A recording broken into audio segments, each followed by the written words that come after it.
Welcome to CirclesOff, episode number 55. I'm Rob Pizzola, joined by Johnny from betstamp in his classic Toronto Arenas jersey.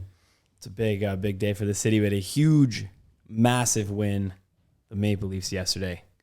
Great game. We're now leading the series 3-2. By the time this airs, actually be tomorrow, that'll be the day. Leafs in 6. We're taking this one home. We're going on a round 2 for the first time in 20 plus years. We are fired up in Toronto. We're definitely fired up on this podcast. We're back after a week off. Thank you, everyone. Sorry we were gone. Rob has a big announcement about the studio renovations. Newly renovated studio, as everyone can see. For those who are listening, you'll have to check out on YouTube and click that subscribe button on YouTube as well. And the thumbs up, please. Obviously, that helps support us. But yeah, we had to take a week off. Not going to lie, we did really pretty much. The renovations were upgrading the internet in the studio, which would needed to be done. We rely on good video quality and audio quality, so the tech had to be up to par. We may have also went to the Leafs game that night after the fact. Someone may have brought a broom that got confiscated. Guys, we brought a broom. Delusional Leaf fans, the headline read. Who's we? The headline in the Toronto Star, which is a local newspaper here, read the next morning, delusional Leaf fans bring a broom to Game 2 in a Tampa Bay Lightning rout. And it was yours truly. It was the betstamp boys. It was the team here. We picked up a broom. We brought it to the game. The Leafs were up 1-0. The broom obviously symbolizing the sweep. There's literally never has been a chance to do this. You know, the Maple Leafs have not won a playoff series in over 20 years. It's a serious thing. Actually, I guess it's not over 20 years, but roughly 20 years. You know, you get lost. Yeah.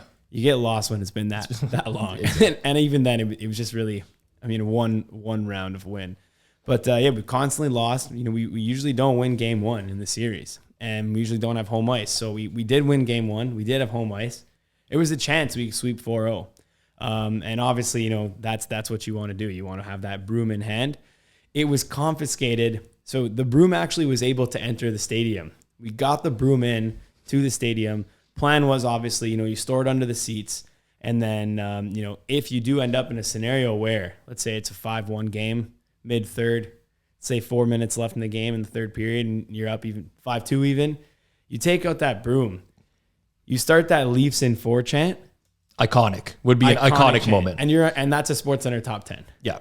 That gets you on TV, and we're obviously starved for attention, myself and Johnny, which is why we do this podcast as well. But yeah, getting on TV is massive with a broom in hand. That's one of those that gets replayed forever. Like, imagine then the Leafs blow the 2-0 series. That's obviously going to get played over and over, right? For sure. Or if they end up going on to actually sweep, it appears, you know, down the line in history as like these guys called the sweep and whatever. But what really fired me up that night was things weren't going well. We had about 20 of us in the same section at the Leafs game. Also, I'm going to talk about seat shaming as well afterwards. Don't let me forget about talking about that. But we're all in the same section, and it's getting towards the end of the second intermission. Leafs are losing. I run out to take a leak really quickly. I get out of the washroom. I see Johnny and another one of our friends at the bar, and we're just kind of like, you know, we're a little bit down. We're talking to the bartender, Brad, Brad, something like that. That was his name. And we're just like, you know, we got to will this team back into the game.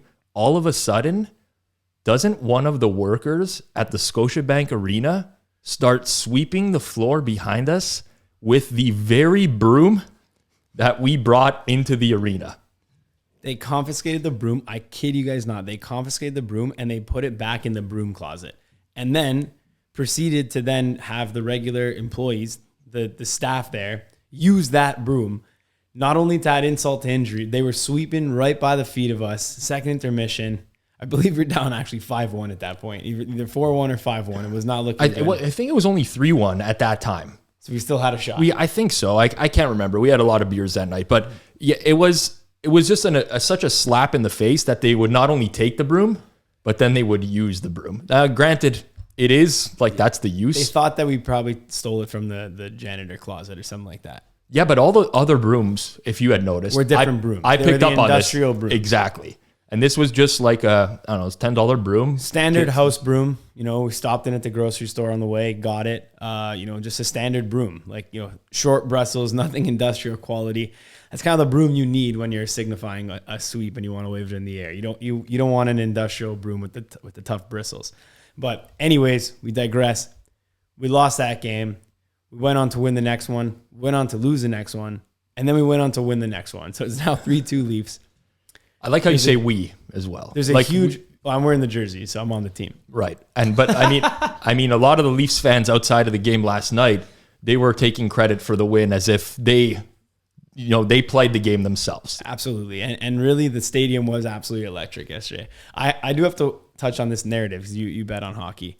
So, Andrei Vasilevsky, the goalie for Tampa Bay, it's a huge narrative. They don't lose back-to-back. Dating back however many seasons it's only 2 seasons. It's only three seasons. This is 3. This is so 3. The third season, he doesn't lose in the playoffs back to back, and obviously they've won back to back Stanley Cups. So if he loses, the next game he wins. Okay. Now, I've heard this so many times now, it's just frustrated me. The odds of the game do not change based on this. They're the same, roughly within reason, right? You have like a exact kind of thing here where it's like, okay, Tampa Bay was minus 120 at home. Then now for this game, they're going to be roughly around that same price. Do you put any stock into this? Well, how do you feel when people just continue to jam this? Rob, I mean, the whole media, Canada this media, is a tough everything. one because go ahead, Zach. Johnny's obviously not considering the do factor. Yes, the do factor is one thing that is real in sports, but there actually are, depending on the sport, right? I bet a lot more NHL. You bet NBA, as do I, but like to a different extent. There are things called series effects in the playoffs that don't happen in the regular season. So you get it in the NBA with the team down 0-2, returning home. You get like that crazy first half number, which is people are always like, oh, how is this team favored in the first half and underdogs for the full game? Well, because we have like a lot of historical data that is showing us that this is a angle and then like the market has started to take to account for that. Now you get into a sample size of 17 games for Tampa Bay, or 16 or 17, regardless, it's small, but have not lost 2 games in a row. They are usually favored in most of their games. Correct. So that's one thing you have to account for, right? Is were they expected to win? What is the chances of them actually going on this run? Like just by multiplying odds. It's very low. It's lower than 1%. But now you have to look into, okay, were they lucky in these games?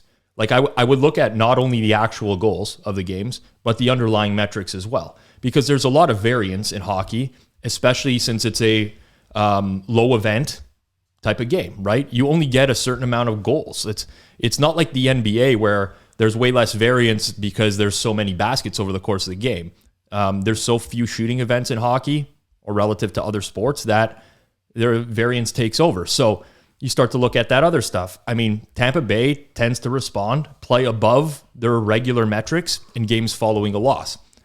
How much stock do I put into that? How much stock does my model put into that? 0. Can I definitively say it is not a factor? No. Yeah, it's just something to talk about, though. It's more of it's more likely to be a narrative than a real thing. Prior to Game 3, so 1-1 series. So Toronto's now going on the road for Game 3.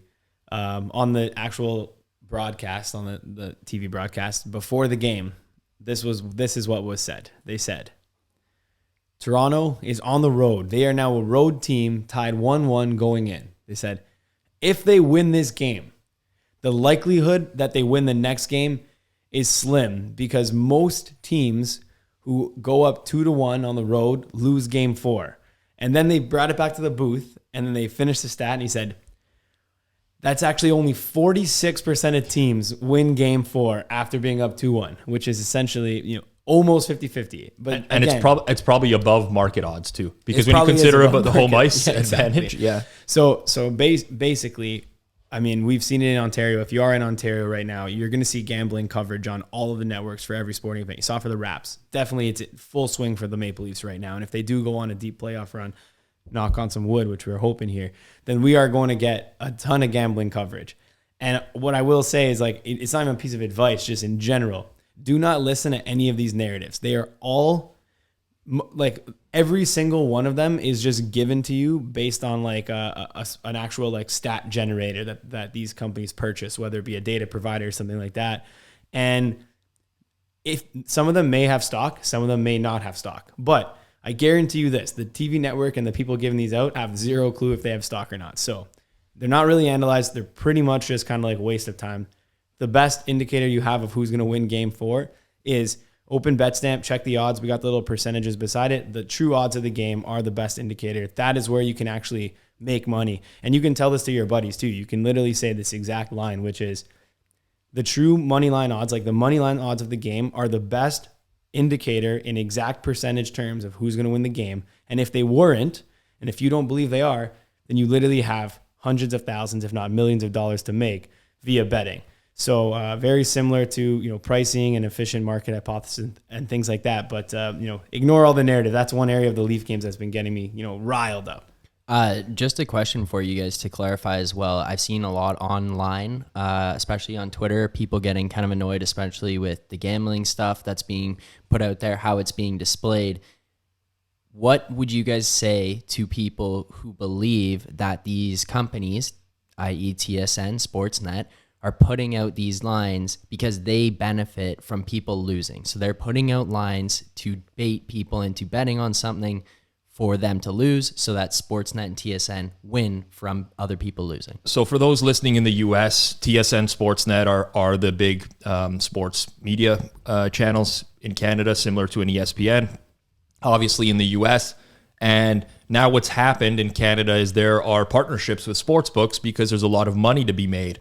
And at the end of the day, you look at betting odds being incorporated into broadcasts, betting analysis being incorporated into broadcasts. These are done to keep sportsbook partners happy, right?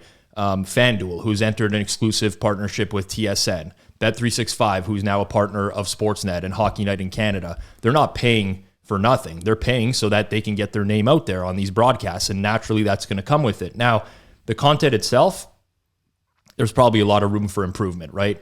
Friend of mine, Andy McNeil, who's with VSiN, is doing Hockey Night in Canada as a betting analyst. Well, SN Bets, yeah, or Sportsnet Bets. And I mean, frankly, they're gonna cut to him for 30 seconds and ask him what the live odds are in a game. And I think there's probably a segment of the population that's watching that's going to be like, what the hell is this? Like, why don't they just talk about the game? And it's going to take a long time to get there for a lot of people. But the reality is sportsbooks are paying a lot of money for marketing. They want their name out there. They have negotiated terms with a lot of these media companies in terms of what they're going to get for it. Is it a conflict of interest? Some might argue yes. I don't think Andy in any bad faith is going to go on a station and recommend stuff that he doesn't believe in, just knowing who he is as a person. Would there be other people who do that? For sure. But this is kind of the new age of sports betting now, where it's going to, whether you like it or not, it's going to be embedded in all the broadcasts that you view, and you're going to have to be able to figure out a way to filter out what is good information from bad. And I mean, the reality is most of it's going to be bad. Yeah. FYI, just as an educational piece for people, like there is a difference between how you send and promote traffic for different sports books. So, one major example I'll give here is within Betstamp, we promote for sports books, right? But in no way are we hoping that our clientele loses or the people we send to the sportsbook lose money. We actually do not get any piece of any like losing income or whatever you want to call it. So when we refer a player to a sportsbook, we say, hey, the best sportsbook that we think you might want to sign up at is sportsbook A or B or C. Obviously, the answer is all of them. But if we had to recommend 3, maybe we go A, B, C here, sign up at these 3. Each of those sports books will pay us a flat fee, one-time fee for having that customer sign up and deposit and, play at their sports book. However, we're never, ever getting a cut of like that player's losses. So when we look at the deals, I think it's very important to distinguish like what types of deals that people have in place. There are people who, play on the other side of that and they only look for a sports player's losses as part of their compensation. Right. So they'll say, don't even bother giving me a flat fee up front. But whatever this player loses, give me 30% or 50% or whatever it might be. So in those cases, what I'd say is we'd look at the type of deals. And this is kind of more like me defending TSN and Sportsnet, but those deals are largely just like one-time payments, like big contracts, right? Where they say, we're the exclusive ad provider. we're exclusive on all of this stuff. You're going to put our branding, our logos, all of this stuff within TSN. And they're just paying TSN like millions of dollars for that in cash, regardless of how many players actually come over and regardless of how much money players might lose or win at the sportsbook. Right. So I'll come to the defense and say, I don't actually think anyone giving out content on those networks is giving out picks on purpose that are going to make people lose. However, are they giving out good information and value? Probably not, but it's definitely not on purpose. Yes, agreed with a lot of what you said there. Just to add to what you were saying as well, and just, I mean, we preach like transparency, integrity. Like that's one of the things we do. Most affiliates that send you to a sports book, you go to any affiliate site, I won't name them, but obviously a lot of people listening know what I'm talking about. Or if you do a Google search on where to bet, so on and so forth, you're going to get sites that usually will send you to the sports books that are paying them the most. And this is what's called a CPA, cost per acquisition. But when Johnny talks about a flat fee, that's what we refer to as. And each sportsbook is going to pay you a different amount for traffic. So a lot of these sites will promote sportsbooks. Why would I send a player to sportsbook A that's only paying me $200 when I could send them to sportsbook B that's paying $400? That's not what we do. We bet at all these sportsbooks. It's one of the things that we personally do. And we try to cater traffic to the sportsbook that's going to be the best fit for someone rather than who's going to pay us the most. So that's that. The other thing, just to add to what Johnny was saying as well, you got to, from a media perspective, you want to keep partners happy. That's just how the world works, right? If you're partnered with anybody on something, they're paying you for a service, you want to keep them happy. And that's what it comes down to when, you see a site getting promoted on a broadcast that's, where it has 10 million viewers or so on and so forth. They're trying to keep your partners happy. I mean, these are not, in some cases, these are long-term deals, but in some cases, a sportsbook will sign a short-term deal with a media company, and that media company wants that sportsbook to stick around in the long run. So when it's time to renegotiate down the road, they can say, hey, we did this, and this for you. We'd appreciate your business again. And that's just the way the world works. It's common sense. But it is jarring. Like I talk to my dad, right? My dad's messaging me during intermission sometimes where it's like, what does this mean? What does that mean? Doesn't bet on sports, right? And he's used to watching hockey games and basketball games in a certain way where there is no talk about what the live line is in the game. Any player props on the broadcast and so on and so forth. So it's evolving. People are going to have to get used to it. But at the end of the day, money talks, and there's a lot of money in the space right now. Yeah, I do think the main issue with it, just me talking candidly here, is the content that they're putting out is good basically for no one. It's like such a small percentage of the population that would enjoy that, right? Because you have a large majority of people who don't even really know what betting is. So when you tell them, hey, the Leafs money line is minus 1100 at the intermission, and they might say like, yeah, this means that the Leafs are this likely to, even with that, like nobody knows what you're talking about. Like the mass majority of people, the older generation that has been watching for years, Coach's Corner, whatever, they don't even know what that is or care about that. And then you have the people who actually do bet, because within Canada, betting just formally regulated on April 4th here, which is a month ago. But in reality, people have been betting for years in Canada, whether it be via the pro line or the gray area and stuff like that. And it's kind of just like those people anyone who actually had a betting account before or had any knowledge, they already know all of that stuff and they don't need the info. So you're basically like, and again, like this is like Andy's segment on Sportsnet Bets, as well as like almost all the other segments. They're just like giving contents like in between an area where it's like, okay, I bet. So like, I actually don't give a shit about this because this is useless to me. And then it's like, oh, I don't bet. I'm interested in learning, but this is kind of like way over my head because I don't even know like what these numbers are on the screen. Right. So I think that right now is kind of like where we're at and why there's so much complaints. Zach's question behind the counter here, why there's so many complaints, like who's that content for? So such a small subset of people who knew nothing about betting and then started to learn it and they're now in there. But anyone who actually bets is not really getting value from that. So I do think like that content might be better in like a year from now, once people might have, a little bit more of a base and you've transitioned the casual fan into someone who understands about betting. Agreed. So lacking educational content at first. And granted, I understand why people wouldn't want to do that because, I mean, frankly, we do a lot of educational content. We went through it ourselves for the first I mean, dozen episodes of this podcast were mainly focused on specific topics, and we kind of evolved it going forwards. But it's very tough when you're dealing with like short segments, right? 1 to 2 minutes to explain a concept to a person. And does that resonate with them? Is it interesting? I think of TSN before the games, right? They have a former player, Mike Johnson, who used to play in the NHL, who I actually think is a great analyst of of hockey, but giving out picks 10 to 15 minutes before every game. Usually player props, always at one specific sports book, who's a partner of TSN. And Standard. Yeah, of course. I get it. I'm not saying I don't get it, right? But like very, very likely doing a disservice to everyone who's listening to that segment. Everyone. Because we know how markets work, and like right before game time, you're least likely to find value on something. I'm not saying that you can never find value before the game, but least likely to find value at that time. But I mean, is that what's resonating with people right now? It's hard for me to say because I view from a different lens, right? I view from the lens of somebody who now realizes that that is not providing value to anyone. But maybe it's providing value in the sense that someone thinks they're getting value. Do you know what I'm getting at? Yeah, there's like such a huge subset of people who don't even know that like FanDuel is a sports book. That's what I'm saying. Like, and these are fans, right? So they're going to get the exposure on that. And then by the end of this season, you know, people are going to know that FanDuel is a sports book. You can sign up there and make bets.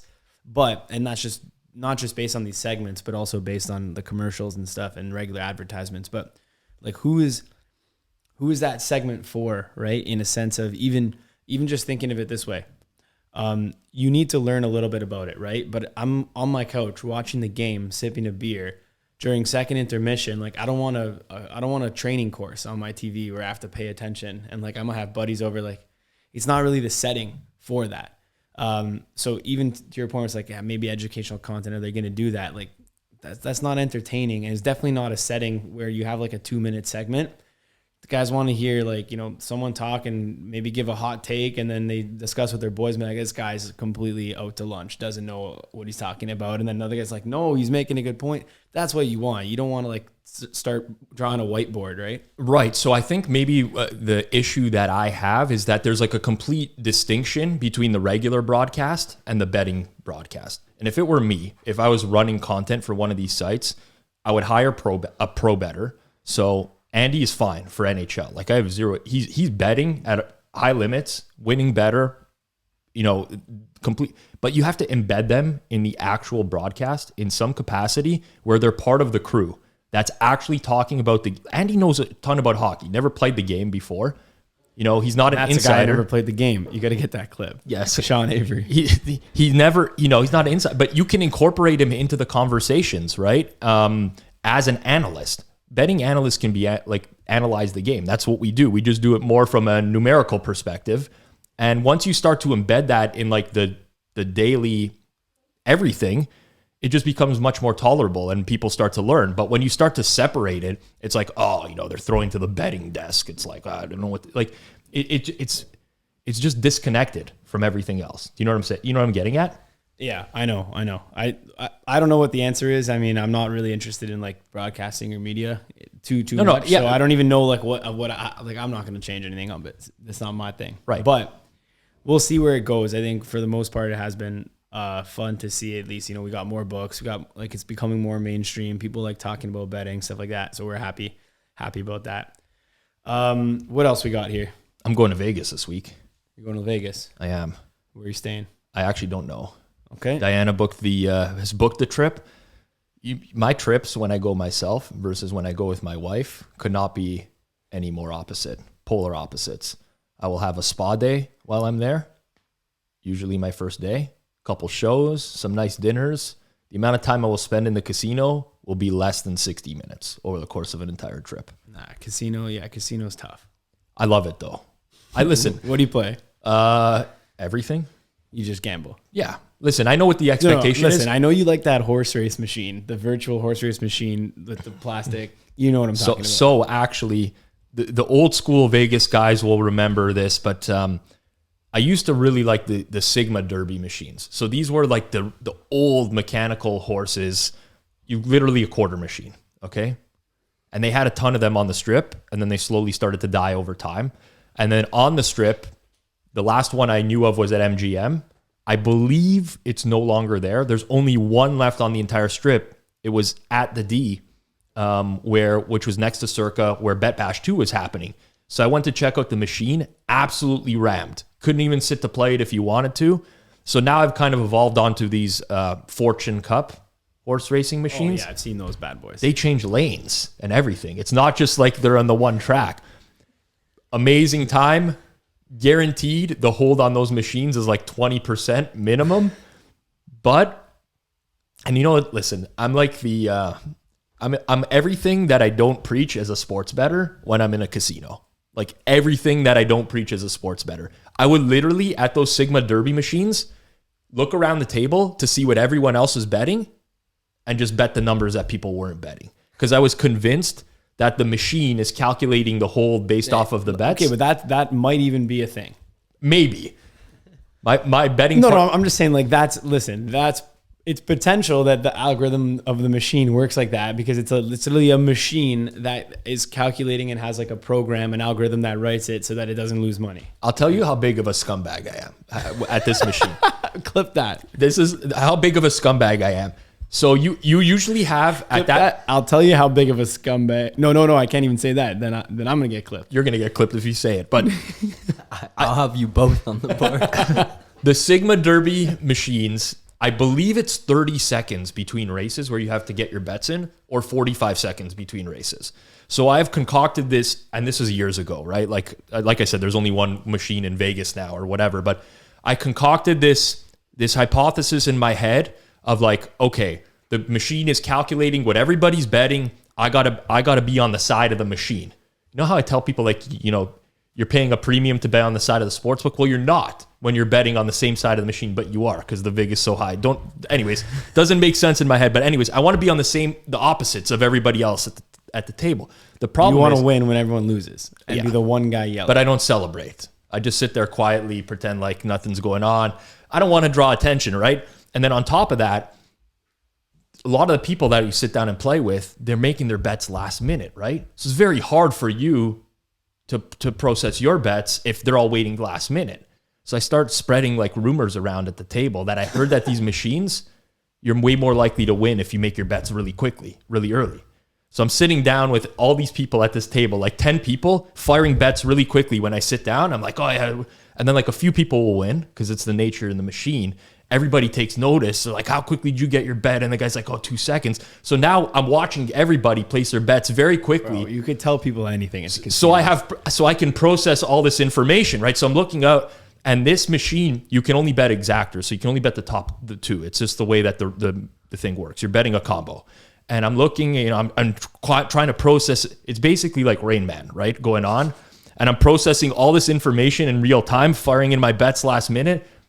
And I'm definitely 100%, this is no BS, a lifetime winner at Sigma Derby. And I don't know if it's pure random variance or if the strategy is paying off.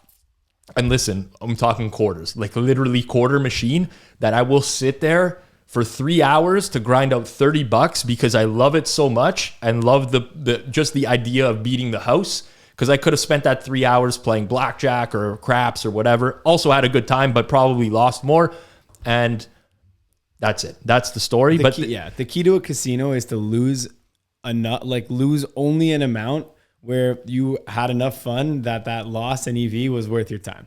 But you can't get that once you start betting like on sports. Like if you've ever placed like a sizable bet on sports, and I'm not even talking like a big bomb banger. I'm talking something that's maybe like, let's say you've placed a $100 bet on sports. Okay.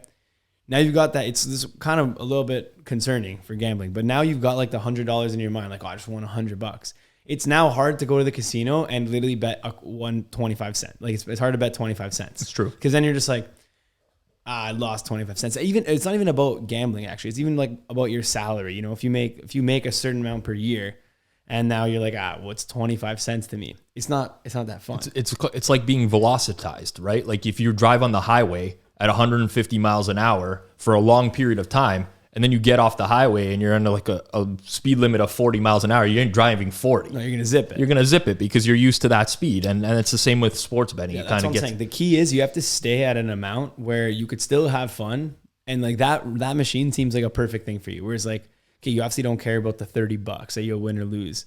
You know, the most you might lose, you stay there all day, you probably lose like $100. So it's not a big deal. But also like if you can get the fun in it because of the machine, you're laughing. This is why I like betting against friends on stuff, because it doesn't matter how much you bet. It could literally be $2. Like we just bet in a golf match. Yeah, yesterday. I haven't given you any roulette spins in the office in a long time. I think we were up like a $500 figure that Johnny owes me from roulette spins in the office. Rob's got to give me a couple free spins if he wants me to play a game. I'm holding out in my email inbox for some free spins.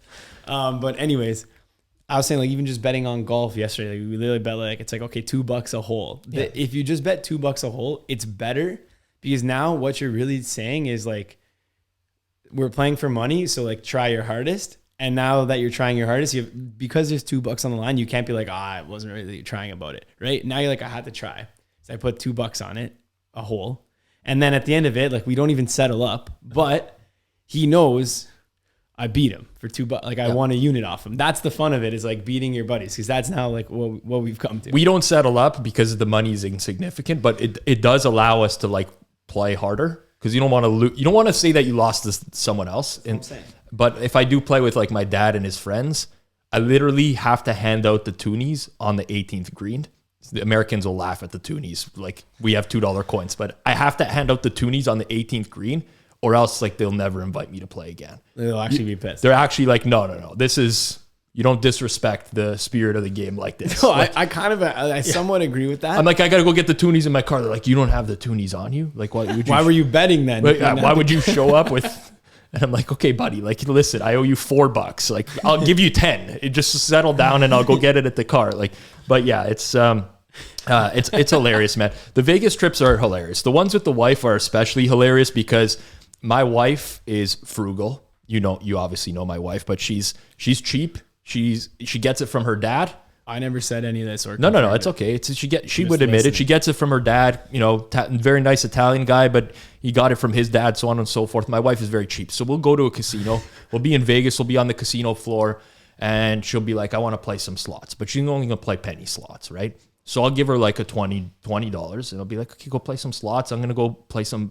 I'll go to like the high roller blackjack room, and she's playing slots, and like I'll lose like 3 or 4 dimes playing blackjack. And I'll find her on the casino floor, and she's got like one of those cash out vouchers, and it's like $24.60. Like she won $4.60. She's so happy. And I got a drink, and they gave me a drink, free drink. And I'm like, oh, good job, babe. I'm like, I don't have the heart to tell her I just lost like $3,000 in 10 minutes playing blackjack, right? So I'm like, oh yeah, but it's hilarious, man. It's so completely random. Classic. She's so funny. She wins like she'll win on one machine and then immediately cash it out and go to another machine. Because she's convinced, very much like I am with Sigma Derby of my strategy, that the machine knows that a new person has sat down, because you put in your player's card. They know you're a new person that sat down. They want to give you a taste at the beginning, so they make you win a little bit, and then you're going to go downhill from there. So she'll win a little bit at the beginning. Yeah, I also am convinced of that. No, now I'm not even joking. They actually do that. I don't play much casino. I'll be honest, I don't play casino. I haven't played casino in years, but they do that. I wish we could have. I wish I could have talked to Captain Jack about this when we had him on before. RX Gamble at some point. Gina will have her on. Maybe she could provide some insight. I'm convinced that it's probably just entirely random. All these games are entirely random. You random. always go up a little, and then you say, "Wow, I should probably cash out here because they're giving me like the early bonus, the early boost, just like that taste to get back up." And then without a doubt, you never cash out and dunk it all back. And that's a true thing. It's just like something flickers in the machine at the back there. It's a little switch. It's like, okay, we got this guy hooked. Done. I don't know if it's true. Don't you think though that if that were true, then they would have the technology on the new machine to read your card and be like, this player just won something. No, if you go different brands of machines, it's not connected. She also rotates between my player's card and hers sometimes. So there you go. Yeah, she's trying to just throw the scent off a little bit, but yeah, I mean, it's Vegas is a great spot. It gets me into the degen mode a little bit. I know fully what I'm getting into. I don't have any problem gaming stuff. I'm not addicted to betting at all, but I have a good time doing it. I love the Monopoly slots machines, especially because they have like what I call the pity pup. I don't know if you guys don't play slots. So yeah, I'm gonna come clean on slots and just like share my story about slots. Okay. Okay. I don't know what the fuck is going on, dude. It's too complicated. I sit down at the slot machine. I've done it like 5 separate times in my life. I've sat down, whether it be like cash that I put in or coins or card, whatever it was. I've sat down. I've looked at them like, I don't know what the hell's going on. I've clicked some buttons. Stuff started spinning. I had no idea what the payouts were, what I was potentially going to happen. And then every single time I lost my money with this, like whatever. I always go max spin. I lose all my money. Literally, it's been like the max I've ever survived is like maybe 3 or 4 spins on a single machine. Never knew what the fuck was going on. Left every time and said, how do people sit at these all day? Okay. What are these, dude? So you'll literally sit and read sportsbook rules for half an hour to try to find a little edge here and there. And then you won't read the rules that are actually on the, like every single slot machine like has a button that shows all the rules. No. If I'm putting in for the machine 25 cents, I'm going up there and so I want 25 cents is the cost of one line though, right? Oh, one line. See, why is it like lines and stuff like that? This is what I want. 1 line, 3 line, this 9. Is what I want. Yeah. Make a simpler slot machine. Here's the ideal slot, okay? You go up, there's a slot machine. 3 things, just like in the movies. 3 slots, lever at the side, you put in your money, and then there's like a payout, which your money is just your risk amount. How about that? Easy enough. Whatever you put in, that's your risk, right? You could obviously segment it in, but like your money's just your risk. Not like, oh, this is 4 lines and then like lucky 7s and all these different other games. I just want to put my money in and say I put $20 in, 1 spin. If you get the 777, you win the jackpot. Everything else, cash gone. That's the slot. Oh, so you want an all or nothing. You want jackpot only. Everything else is a loser. Yeah, that's the slot. Like I just want to do that. And then if there was that slot and I saw a big enough jackpot, you know, if I'm strolling by the casino, I got an extra 20, I might toss it in there and enjoy my one spin. I can tell you the obvious reason why that doesn't happen. People won't do it. Well, you're going to lose your money like 27 times slower than the other machines where you're betting all the combinations. There's no like. Yeah, but this could be like make one slot like this. It would be a beautiful slot. I'd love to play that slot. It's literally a big bomb slot machine. There was big bomb banger. There was one of my first trips to Vegas. I stayed at the MGM, and there was one machine on the strip. So there's apparently a series of machines on the strip, slot machines. I can't remember what they're called. Lucky Lions, something like that.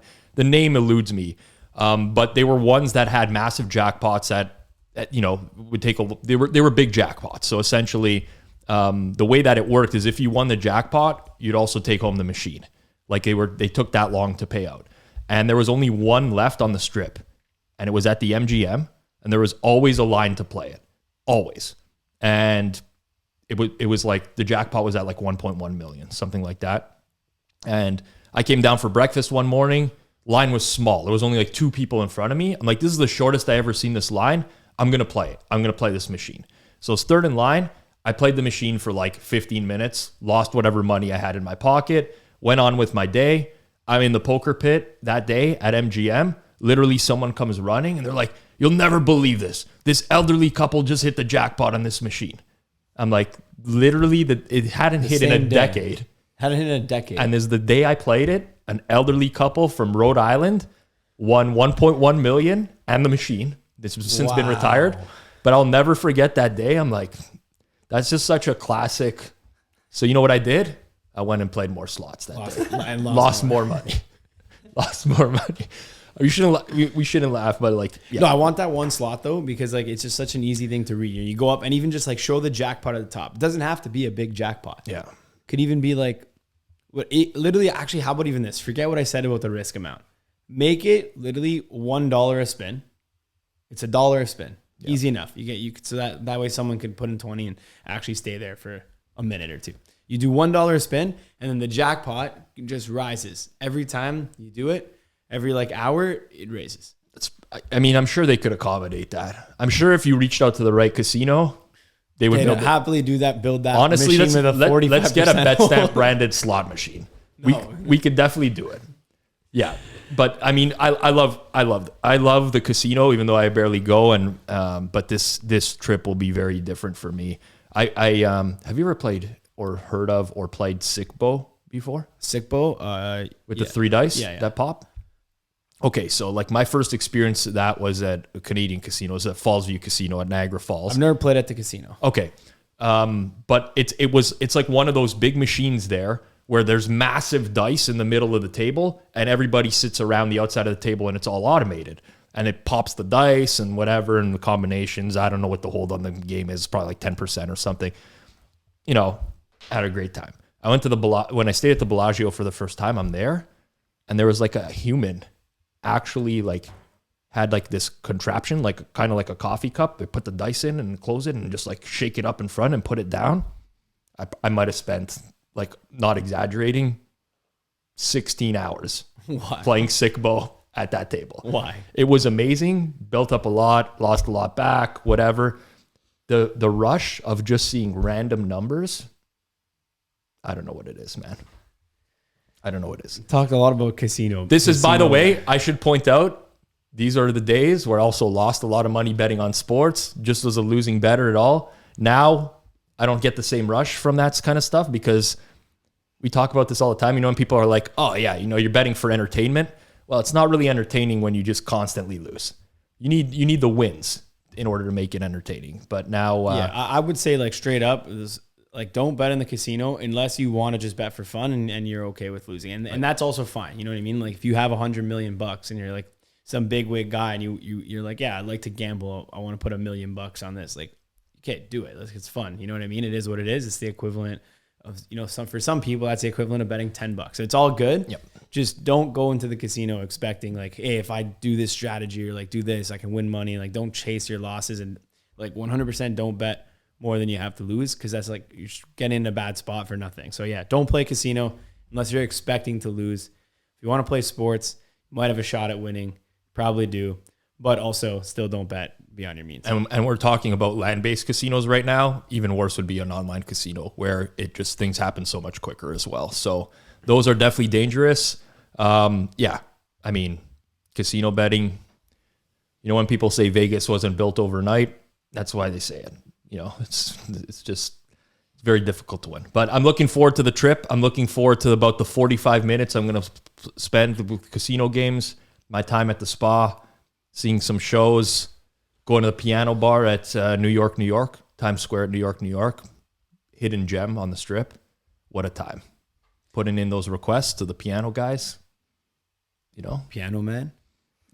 We do like, you know, like some Higher Love, stuff like that, you know. How much do you think the guy like hates it when you're sitting there? It's the piano guy, and you're like, yo, can you play piano, man? They actually probably, honestly, I've tried to calculate how much those guys make in a night.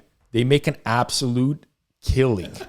There's 4 rotating piano guys, okay? There's hourly and they switch spots and whatever. They know all the songs, everything. If you request something, they will play it. Now, these guys are very good musicians. They have iPads in front of them. They can quickly pull up tabs for some stuff, know what the chords are, put a song together, even if they, like, as long as they've heard it before, they can put it together. But it's $20 to make a request for a song. But not, you know, it's $20, but if you want your song elevated to the top of the list, like you're going to go drop a 50 or 100 with your song request. Then they're going to play it the next song, right? These guys are raking in dough, man. It is. So what's the average per night, you think? Oh, man, I'm going to really try to hone in when I'm there this week and then give an estimate and give you an estimate. But it's enough where they have to like walk out with it. Every hour they take the money that they've collected and they walk with security somewhere to store it and they come back. Like it's enough that they're making enough in an hour that it's filling up a guitar case. Woo, it's and yeah, I mean, and those guys love what, at least it looks, they give the appearance that they love what they do, even though it's been the same piano players probably for the last 10 years every single time I'm there. But I guess like you see a lot of debauchery when you have a job like that. Like who are the people in that bar? They're like people that are, you know, they've had a few drinks. Play Rob's clip. They're looking to have a. I'm gonna tell you. They're looking to have a good time, And that's it. So, all right. I believe we do have some tweets that trigger us, tweets that trigger me. As always, is it tweets that trigger us or me on the hashtag? We check them both, I think. We do check both. I check both every week. If you find a sports betting tweet on Twitter or anywhere else that absolutely triggers you, just hashtag tweets that trigger me, respond back to it, and or tag betstamp or CirclesOff, and we'll make sure we get your tweet up here next. Well, I don't want to guarantee it. So I will say we'll guarantee it. And I'll tell you why we'll guarantee it. If it's one that doesn't that triggers somebody, okay, we'll guarantee it if it's a serious submission, obviously. Okay. If it's a serious submission and it triggered somebody, but it doesn't trigger us, we can explain why. Okay, but fair enough. That's a better way to do it. We're not going to put anything up there. That's a good way to do it. Serious submission, even if it doesn't trigger us, we'll put it up. Because sometimes people tag me and it doesn't have this, it doesn't resonate with me personally the same way that it might have with that person. And I have been ignoring those. But there was a bunch of submissions this week and a lot that I had already seen. And so anyways, let's get to it. I don't know what we're yelling about! I've never seen you mad. I get peeved. Why are you in such a bad mood? What do you care? It's only a game. Why you have to be mad? I still love that clip every time. Why you have to be mad? It's a minus of 37 degrees. Winter months. Okay. Let's start here. This one was a DM to me specifically. I know it's definitely not a DM. Oh, someone DM'd it to you. Someone DM'd me. Yeah. I'm out to lunch. Go ahead. Yeah. At Corona Picks, who, by the way, Corona Picks is one of the OGs of Twitter, gambling Twitter. This guy has been around literally since like 2010 on gambling Twitter. I have zero issues with this guy. Zero. It's been through a lot with the recent pandemic. You had to specify his name. He had this name well before the pandemic. I didn't even think of that. But anyways, let's get to it. At Corona Picks, I feel the concept of CLV is disproven at this point. I don't see it posted around too much these days, and that's a great thing.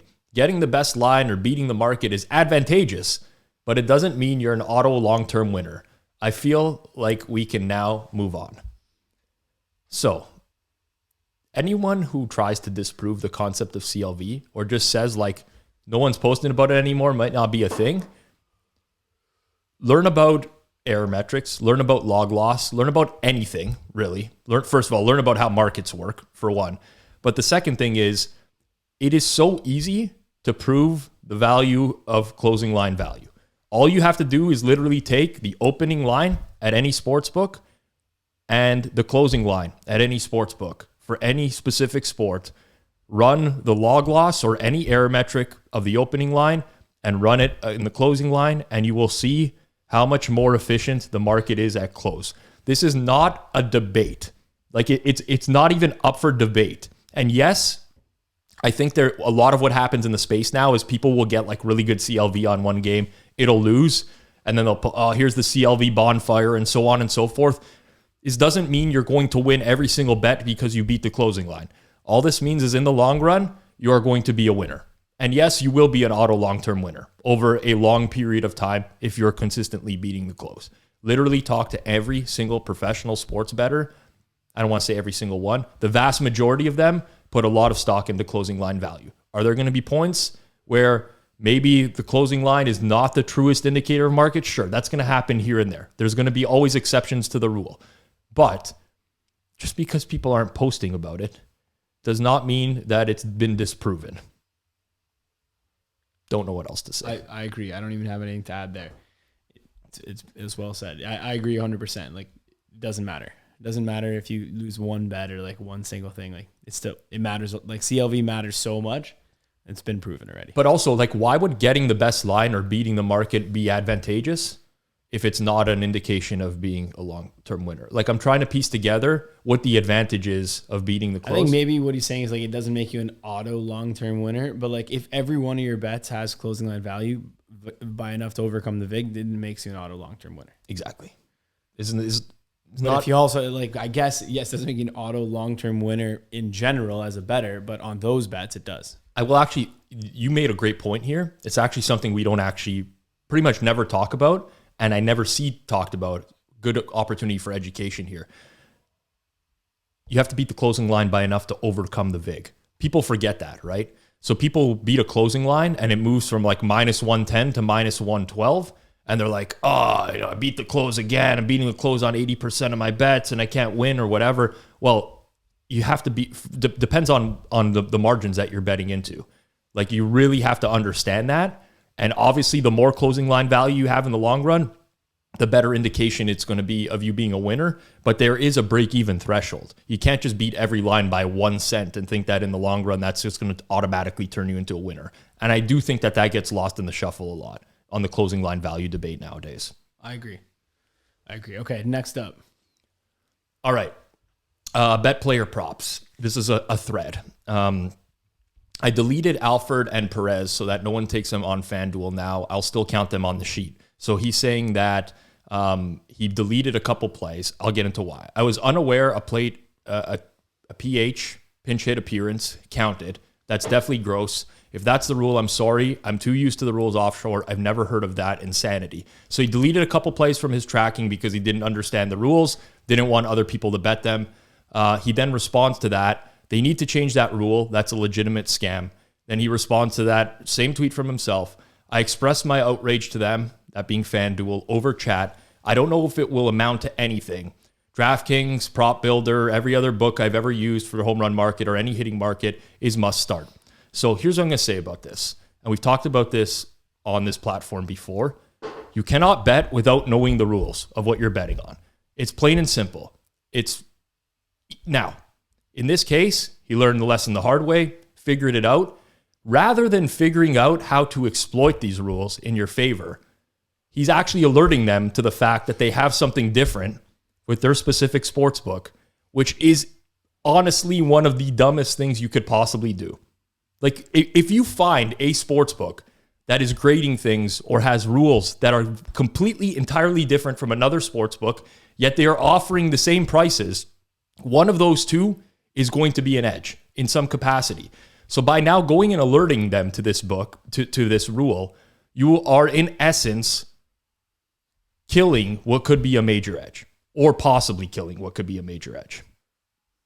Again, yeah, complete. It's more just like the rules thing. Like you can't, like we've all done it before, but you can't complain after the fact if the rules were stated, right? It's like, it's easy to tell. And I'm like laughing now back to this like slot machine thing I was saying, but it's like, figure out the machine. Don't be like, I lost my money and like, I don't even know what's going on. Like figure out the machine first if you want to actually play it seriously. So same deal here. Like it is what it is. He's saying he's used to the offshore rules. So he was like assuming a specific thing. Exactly. But yeah, you gotta make sure you check that and definitely don't have them change their grading. Just like don't bet there. Listen, at the end of the or bet it the other way. There's two things here, in my opinion. Either you read every sportsbook rules before you bet there.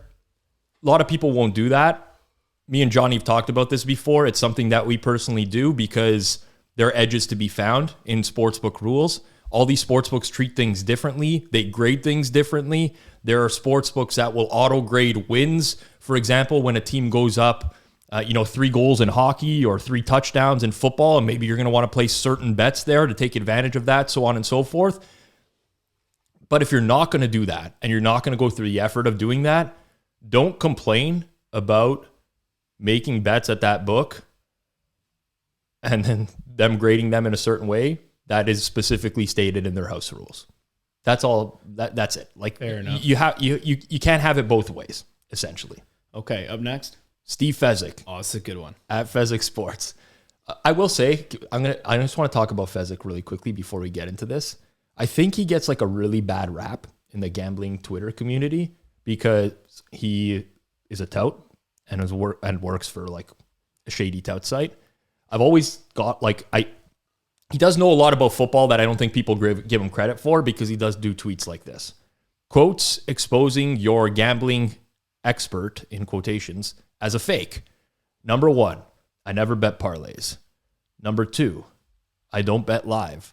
Number 3, I don't bet first 5 or first half. Number 4, I never lay more than minus 160. Number 5, it's hard to win. Number 6, NFL is hardest sport to win. Number 7, I don't bet season wins. It ties up dollars. Number 8, most bookmakers are sharp.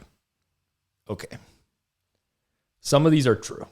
Like if someone ever said to me, I never lay more than minus 160, it's a matter of personal preference for them, fine. But I would immediately look at that person and be like, there's a very decent chance this person doesn't know what they're doing. Someone says I'd never bet parlays because all parlays are a sucker bet. Okay. There's a decent chance that this person doesn't know what they're doing.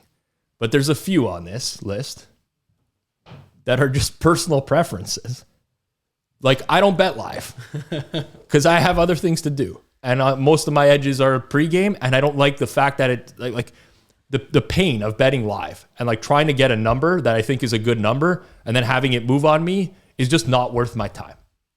Does that disqualify me as being an expert because my personal preference? Yeah, some of these are preferences. I don't bet first 5 or first half. I don't bet first 5 or first half. I don't bet first period lines in hockey. Am I just disqualified as an expert because that's not the type of bet that I prefer? Like, I don't really understand the point. Yeah, and then some of these are just subjective. Like, it's hard to win. Yeah. But for a lot of people, it is hard to win. I would also say it is hard to win in the sense that the industry is built on people losing money, and most people do lose. So it's definitely not easy to win. For some people it is, and you can win, certainly. And like, in a sense, it is easy to win. Don't get me wrong. But to go ahead and be like, if someone says it's hard to win, then they're just like not an expert is obviously subjective. Like, it's not true. Of course. I mean, if someone said to me, NFL is hardest sport to win, personally, I don't believe that to be the case, but I don't think that it's illogical either. Like, there's very high limits on NFL. There's different ways to beat every sport. So like, what are you saying? Like, is NFL, like, what's the hardest thing? Like, NFL season win totals are not that hard to beat. Right. So like, if someone says NFL's hardest sport to beat, I can't be like, no, dude. I had a Colts division future at this percentage. Like, you can't just, you know what I mean? That doesn't count, or does it count? I don't bet season wins, ties up dollars. I mean, I think that's a very legitimate reason to not bet season wins. Like, if you're only betting on credit, for example, why are you going to tie up all your credit on season wins? I literally never bet season wins, and I'm so gung-ho on this that it's not a good bet. Well, I think you've just been exposed as a fake. I'm a fake. I'm not an expert anyways, but I'm definitely, I'm a fake. It's just the weirdest, most random list that I don't know where this, I don't know if and what's this last one? Most bookmakers are sharp. Like, yeah, okay. I guess if someone said most bookmakers are sharp, would I then say they're a fraud? Well, listen, I think it's pretty, when you think about it, right? Most bookmakers are copying from other books, if we're being real. The vast majority of them are copying in some capacity from a sharper book. I think that's why they don't really copy from a sharper book. They have a trading team. Their trading team is a specific company that manages the trading for them for a lot of the books. Right. And then those trading teams set odds. They get odds from many different sources, one of which is by looking at other books. Correct. But the reality is all bookmakers are making money, right? There's not a sports book that's reporting earnings. Like, forget about the marketing spends. And like NGR. Yeah, NGR, net gaming revenue. For their players, yes. Without marketing spend and stuff like that. That's the name of the game. That's what they're going for. Yeah, so, I mean, when they have players on the site, just those players on the site, they obviously are operating at a net profit within those players. That's sort of the definition of being sharp. Like, you can't just hire anyone to do that. You know what I'm saying? I guess not, but whatever. Yeah, anyways, it's just the most random list. I don't really understand why all this. I guess a lot of these are just personal preferences. I agree with the never lay more than minus 160. Yes. Other than that, because even if someone said like I never bet parlays, that wouldn't expose them as a fake. You maybe just don't bet parlays. That's fine. A lot of people who don't bet parlays. Agreed. You could. You also could not. And you also could bet live. You also could not. Fair enough. Move on. This is a funny one. I like this one. All right. This is from Ducky at Ducky_bets. What was the name of the guy we had last? Was it Big Dick's Picks, I think? That was the last tweets that triggered us. All right. At Ducky_bets. Please be very, very careful betting on game 1 of NBA playoff series. Game 1s are very volatile, as you don't know what the game plans will be, and there are usually surprises. Only bet dogs if you have to bet something. You'll make your dollars game 2 to 6. Be patient. Hashtag Ducky cares. So he's saying that the game one is volatile. Yeah. You don't know what the game plan is, so only bet the underdog. Yes. And also that you're going to make all your dollars in the series from games 2 to 6. I don't know why not game 7. Okay, if it was very volatile and you didn't know what was going to happen, then yes, you would bet the underdog. Of course. However, you don't know, that's not very volatile. It's just the same. It's the same limits as the second game. I completely agree. And in general, like, okay, if you, again, betting markets, right? The way the betting market works. Yes, you're placing your bet with the sports book. That's what's happening. But you are betting, in essence, against other bettors as well who are shaping the market. So if you have a better handle of what's going to happen in game 1 of an NBA playoff series, let's say you have a huge edge in projecting player minutes. You know what rotations are going to look like, and you're better at doing that than other people who are betting into the market. You have a massive edge in game 1.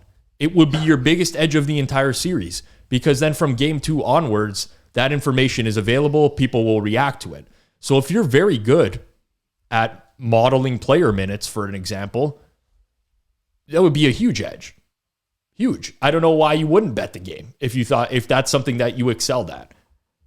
I don't know why you think the dollars are only going to be made mid-series. I don't know what's different about game 1 and 7, but just in general, stuff like this, advice like this, if I had the sound of somebody throwing garbage into a garbage can, which we have to get on this soundboard, that's exactly what I would play right now. Ducky cares. All right, up next.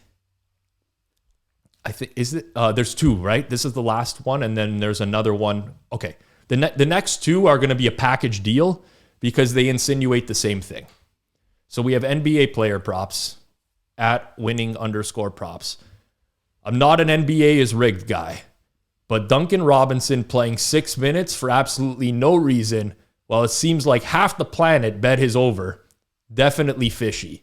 That and quite a few half-point misses halt the streak. He's referring to the winning streak he was on. He went 15 and 17 for minus 4.21 units on this day because he just bet a bunch of Duncan Robinson overs. Yeah, points, rebounds, points, assists, points, rebounds, assists, all the combinations. Yeah. And he didn't do too well. Seems like he got 2 rebounds only. Yeah, he played only 6 minutes. What do you expect for it? It's very fishy. Half the planet bet is over, right? And then go to the next one. Go to the next one. This is from our good friend. Our good Big friend. Bomb Bangers. Who quoted Sharky Waters Nation. We'll have Sharks. to have him on the pod, Sharky, if you're listening. Sharks in Sports, April 26th. Jimmy Butler sitting out of a clinching playoff game 3 hours before tip is purely corrupt and outrageous. Someone responds, and there was someone that knew something. This line had dropped to -6 out of nowhere like 90 minutes ago, and then Butler ruled out a few minutes ago. Shady shit. To which Sharky responds, this is effectively insider knowledge to get this +6.5. No joke. Any sharp who took Atlanta at such a high financial clip to actually move the line from -7.5 to -6.5 versus 80% of the entire betting market arguably was privy to information that would make this a criminal behavior.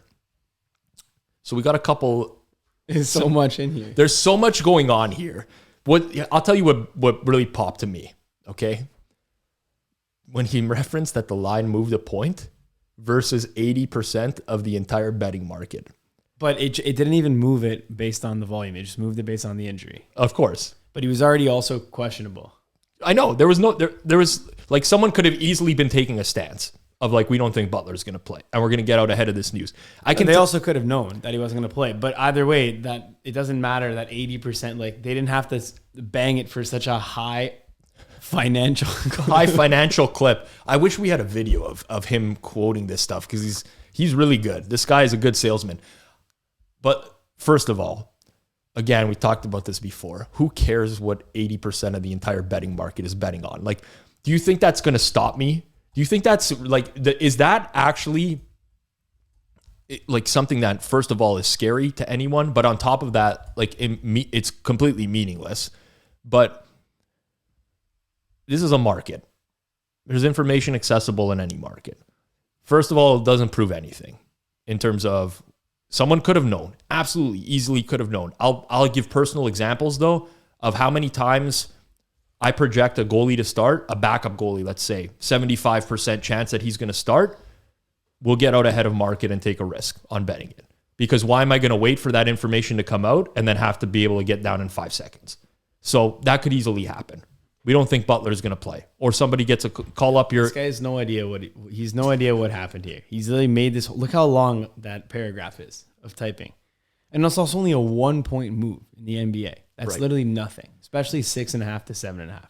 Yes. That's nothing compared to like the moves. Is like you literally have had a team open as a 9-point favorite and it closes a 2-point dog this year. This is literally nothing. Well, I mean, someone laid a high financial clip on this, though. What even is that? Such a high financial clip. It was a big bomb banger. It actually was a big bomb banger. So there's Sharky Waters Nation. If you're listening out there, this guy's videos are hilarious. By the way, he does his every video. He goes on like his turns his camera, records his face, just gives out pics and stuff like that. And then at the end, he goes Sharky Waters Nation. And then he goes like, oh shit, I forgot his clip now. But he's like, what's the tagline? he's like, bet or get out of the water. It's something like that. I forget what it is, but it's something like that. We got to actually play it now. But it's such a good tagline. But I guess not that good, except for we forgot it. None of us going to remember it. He also puts like crazy color filters on every video that he puts out. I just started to notice like it's just like every color that's in there. It's just he just puts crazy filters in. I'm pretty sure this guy has more followers than I do on Twitter. Of course. Which is actually depressing. Like I'm almost certain. I looked it up one time. Sharky Waters Nation. He has 100 more followers than I do. Please, if you don't follow me on Twitter at Rob Pizzola and you're listening to this or watching this, please follow me on Twitter. I cannot live knowing this information. He has less than 100 followers more than me, but it's extremely depressing. You know what just happened, Rob, when you saying that? So many people. No, they unfollowed me. follow they him. just They're gonna go unfollowed you and then followed him. What have I done? What have I done? This one rattles me. The one before. Hold up. Good reason. Boston, deeper group, more balanced group, complete and within the emotional makeup of that locker room and group. 1 unit play, 9 words of lifestyle. Ride the wave or get out of the He says, ride the wave or get out of the water. Yeah, it's not bad. I mean, if you're gonna go with the shark thing, you could do all sorts of stuff, like don't be the chum, stuff like that. Whatever. This podcast episode's so bad. I would imagine. So there's Thanks everyone for still listening. We're gonna have a good guest next week. So no one, well, it's subjective depending on. It's subjective. We don't even know who next week is gonna be yet. But I also want to say the tweet before this as well. Like the people who think how Duncan Robinson playing 6 minutes for absolutely no reason, while it seems like half the planet bet is over. What do you think the liability for an individual sportsbook was on Duncan Robinson overs? Like honestly, he's not even Duncan Robinson doesn't even start every game. But this is what my point. Like the people who think, oh, all I saw on Twitter was everybody betting Duncan Robinson over. The fix it. Do you know what NBA players make?